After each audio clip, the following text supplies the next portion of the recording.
দেশের খাদ্য ঘাটতি কত আছে, কি করলে দেশের বিদ্যুতের অভাব পূরণ করা যাবে এবং দেশের মানুষের সার্বিক সমস্যা নিয়ে তখন থেকে তিনি চিন্তা করতেন, যেটা আজও করেন। আমি গতকাল একটা বক্তব্য শুনেছি আমাদের কোনো একটা প্রোগ্রামে, সেখানে আমি দেখলাম যে উনি স্বাস্থ্য, শিক্ষা, চিকিৎসার উপরে জোর দিয়ে কথা বলছেন, অর্থাৎ দেশ নিয়ে ভাবেন তারেক রহমান। এই তারেক রহমান সাহেবকে একদিন দেখলাম আমাদের চোখের সামনে থেকেই নিয়ে যাওয়া হলো সুস্থ অবস্থায় এবং পঙ্গু অবস্থায় জেলে ফেরত নিয়ে আসলো। কি ভয়ঙ্কর একটা চিত্র আমরা দেখলাম সেদিন। আমরা পরে জানলাম তাকে উপর থেকে ফেলে দেওয়া হয়েছিল। কি একটা চেয়ার ঘুরে, যেটা স্পিনিং চেয়ার, এই স্পিনিং চেয়ারে তাকে বসিয়ে স্পিন করা হয়েছে এবং তাকে হত্যা করার কিংবা পঙ্গু করার এমন কোনো প্রচেষ্টা নাই যেটা ওই সরকার তখন করে নাই।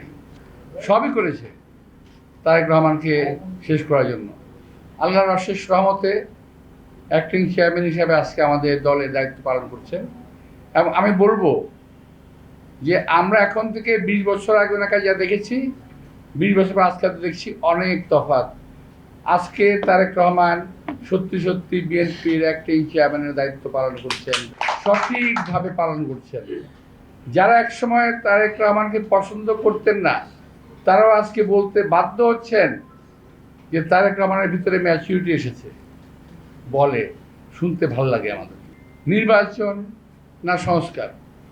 ভাই, নির্বাচন না সংস্কার যদি আলাপ করি অনেক লম্বা আলাপ হবে, করবো দরকার পড়লে।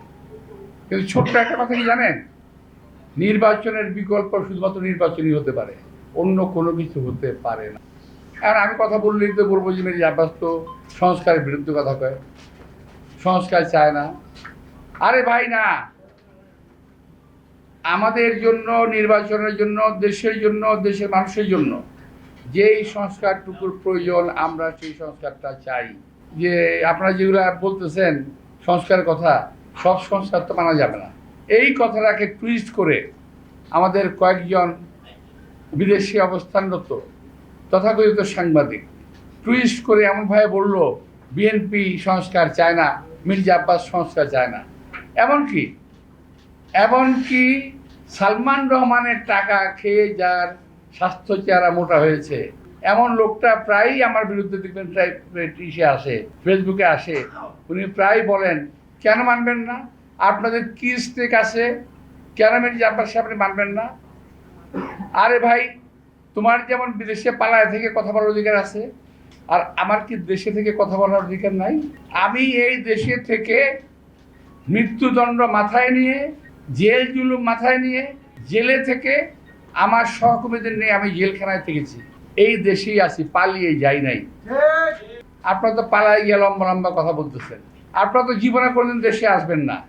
এই যে ইউটিউবার যারা আছেন, আপনি যারা আছেন, আপনাদের প্রতি সম্মান রেখেই বলতে চাই, ভাই আমরা রাজনীতি ছেড়ে দেবো, আপনারা দেশে আসেন, আপনাদের অনেক জ্ঞান, আপনাদের অনেক বুদ্ধি, আপনাদের জ্ঞান বুদ্ধি আমাদের অনেক প্রয়োজন।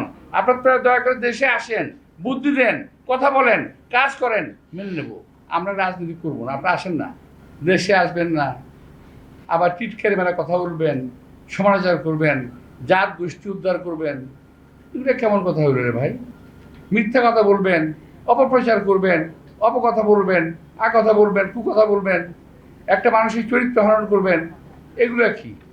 আমাদের দেশের যে বর্তমান অবস্থাটা, নির্বাচন, সংস্কার, আমরা সংস্কারও চাই, আমরা নির্বাচনও চাই। কোন সংস্কারটা চাই? যেটা দেশের মানুষের জন্য প্রয়োজন। অপ্রয়োজনীয় সংস্কার যেটা আরও বিপদ ডেকে আনবে, এমন সংস্কার আমাদের প্রয়োজন নাই।